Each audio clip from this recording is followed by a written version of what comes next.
जय माता दी दोस्तों, मैं संध्या तिवारी प्रयागराज फैमिली में आप सभी का स्वागत करती हूँ। आप सभी को वट सावित्री व्रत की बहुत बहुत शुभकामनाएं। आज की इस वीडियो में हम वट सावित्री व्रत कथा सुनेंगे, तो आइए शुरू करते हैं। हर साल ज्येष्ठ मास की अमावस्या को उत्तर भारत की सुहागन महिलाएं वट सावित्री का व्रत करती हैं।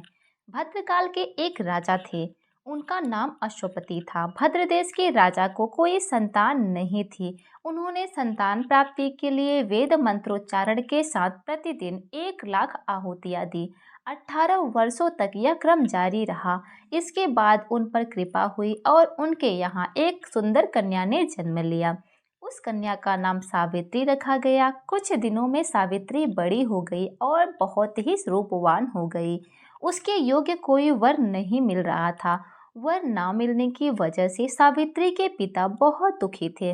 उन्होंने अपनी पुत्री सावित्री से कहा कि तुम स्वयं ही अपने लिए कोई योग्य वर तलाश कर लाओ।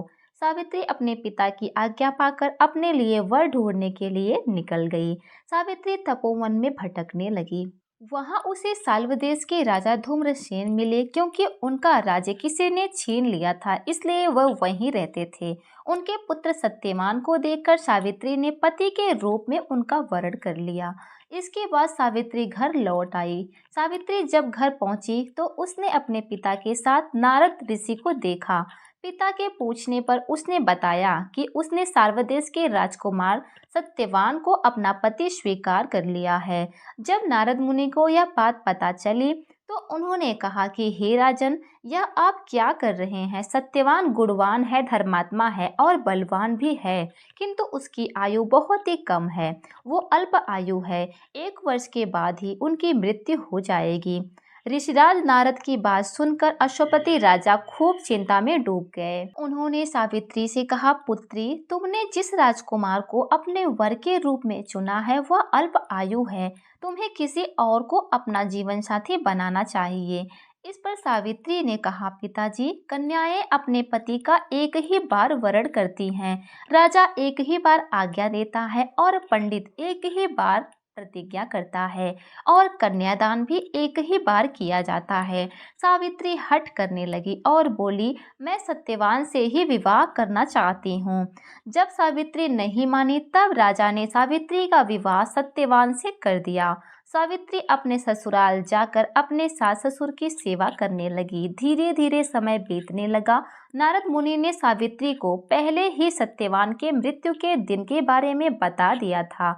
वह दिन जैसे जैसे करीब आने लगा, सावित्री चिंतित होने लगी। सावित्री ने 3 दिन पहले से ही उपवास रखने शुरू कर दिए और नारद मुनि द्वारा बताई तिथि पर पितरों का पूजन किया।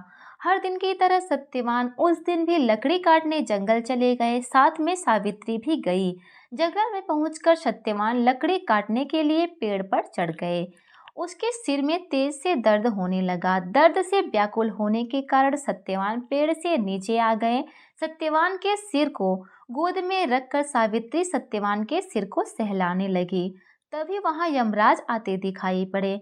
फिर यमराज अपने साथ सत्यवान के प्राण ले जाने लगे। सावित्री भी उनके पीछे पीछे चल पड़ी।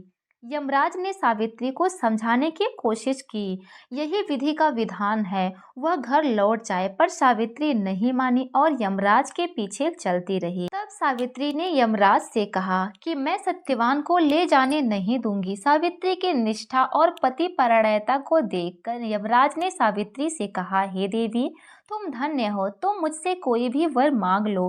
तब सावित्री ने कहा, मेरे सास ससुर वनवासी और अंधे हैं, आप उन्हें दिव्य ज्योति प्रदान करें।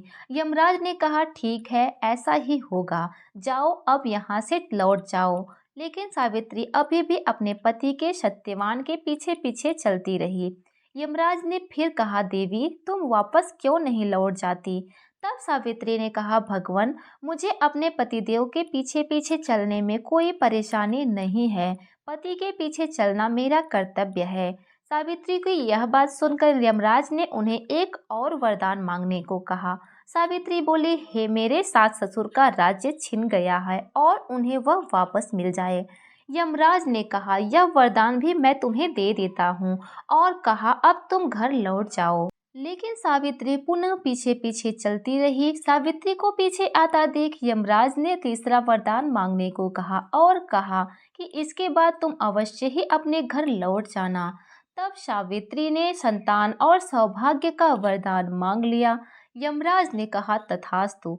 तब सावित्री ने कहा प्रभु, मैं एक पतिव्रता पत्नी हूँ, अपने मुझे पुत्रवती होने का संतान का वरदान दिया है। अब आप मेरे पति को कैसे ले जा सकते हैं? यह सुनकर यमराज ने कहा देवी, आपने तो हमें ठग लिया और सत्यवान के प्राण छोड़ दिए। और यमराज अंतर्ध्यान हो गए। तब सावित्री उसी वट वृक्ष के पास आ गई जहां उसके पति का मृत शरीर पड़ा था और सत्यवान फिर से जीवित हो गए और दोनों खुशी खुशी अपने घर की ओर चल दिए। जब दोनों घर पहुंचे तो उन्होंने देखा कि उनके माता पिता की आंखों की दृष्टि लौट आई है। इसके बाद उन्हें अपना राज्य भी वापस मिल गया।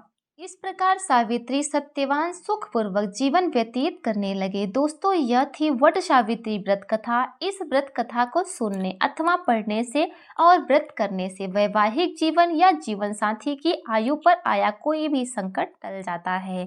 तो दोस्तों, आज के लिए बस इतना ही। मिलते हैं अगले वीडियो में। धन्यवाद। जय माता दी।